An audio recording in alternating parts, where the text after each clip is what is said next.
Biz hər zaman bu diz protez əməliyyatını icra edirik. Əməliyyatdan sonra yaxşı şeylərdən danışırıq. Xəstənin ağrısı keçir, gəzir, hər şey qaydasındadır. Amma bu işin bir də görünməyən tərəfləri var. Bunların ən böyüyü, ən problemlisi implantın infeksiyasıdır. Dünya statistikasına görə dizlərdə diz protezi sonrası protezin infeksiyalaşması 0,3 ilə 4% arasıdır. Yəni 100 icra olunmuş protezdən 4-ünün infeksiya ehtimalı vardır.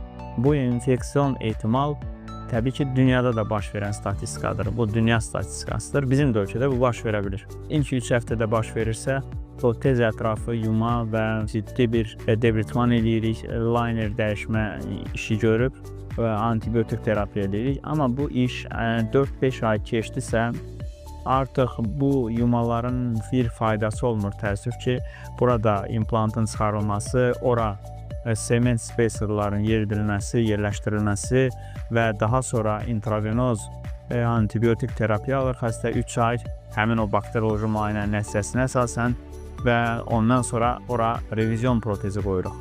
Bəzən revizyon protezində infeksiyalaşma ehtimalı olur. Hansı ki, bu ehtimal artıq 4% yox, daha çoxdur. Yəni dünya statistikası 11%dir. Yəni 100 xəstənin 11 revizyonunda yenidən infeksiya olur. Yəni bəzən 2-3 dəfə spacerın infeksiyası ola bilər. Təkrarı resperizasiyaya gedə bilər xəstə.